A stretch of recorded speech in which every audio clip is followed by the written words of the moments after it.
జై శ్రీరామ్. మిత్రమా, ఒక్కసారి ఆలోచించు. మనకు ఆహారాన్ని ఎవరు అందిస్తున్నారు? ఆ ఆహారాన్ని మరెవరు జీర్ణం చేస్తున్నారు? అలాగే మనకు జ్ఞాపక శక్తిని ఇస్తుంది ఎవరు? ఒక్కసారి ఆలోచించు మిత్రమా. ఒక్కసారి ఆహారం లోపలికి తీసుకున్న తర్వాత, నోట్లోకి తీసుకున్న తర్వాత అది ఎలా జీర్ణమవుతోంది? మన చేతిలో ఏమైనా ఉందా మిత్రమా? లోపల మన మిషన్ ఏదైతే ఉందో దాన్ని నడిపే సర్వజ్ఞుడైన భగవంతుడు ఉన్నాడు.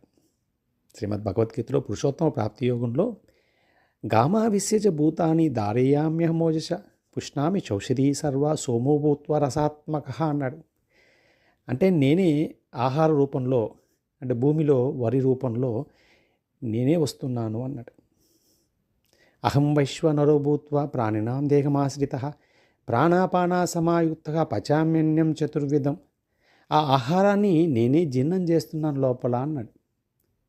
సర్వస్య చాహం హృది సన్నివిష్టో మత్తః స్మృతి జ్ఞానమపోహణంచ వేదైచ సర్వే రహమే వేద్యో వేదాంత కృత్వేద విదేవ చాహం. అంటే మన అంతర్యామిగా ఉంటూ మనకి ఏ పనైనా జ్ఞప్తికి తెస్తోంది భగవంతుడే.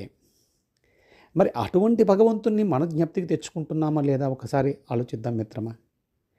మన శరీరంలో ఏది ఫంక్షన్ చేయాలన్నా, అంటే ఒక బ్లడ్ ప్రెషర్ కానీ, ఒక హార్ట్ రేటింగ్ కానీ, లేదా ఒక షుగర్ అయితేనేమి, లోపల కిడ్నీస్ అయితేనేమి, హార్ట్ కానీ ఏదైనా ఫంక్షన్ చేయాలి అంటే మనం ఏమైనా చేస్తున్నామా మిత్రమా?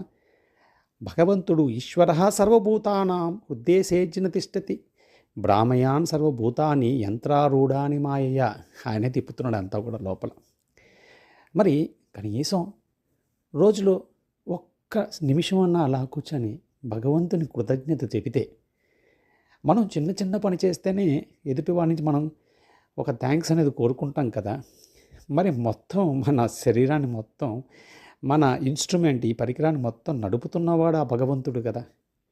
అందువల్ల ఆ భగవంతుడైన అఘటిత ఘటనా పట్టేసేన ఆ భగవంతునికి మనం శరణాగతి అయ్యి, భగవంతుడు చెప్పినట్టు కరిష్యే వచనం తవా, తండ్రి నువ్వు చెప్పినట్టు చేస్తాను, అలాగే పరిపూర్ణ విశ్వాసం ఉంచి అనన్యా చింతయంతో నామ యోగక్షేమం వహామ్యహం. ఎప్పుడైతే ఆయన గురించి ఆలోచిస్తామో మన యోగము క్షేమము అన్నీ ఆయనే చూసుకుంటాడు. అందువల్ల మనసు ఎప్పుడూ కూడా, అంటే ఏ వస్తువు మీద మనసు వెళ్ళినా అక్కడ భగవంతుని దర్శించుకుంటే మన జీవితం దివ్య జీవితం అవుతుంది. జై శ్రీరామ్, జై శ్రీకృష్ణ, జై శ్రీరామకృష్ణ.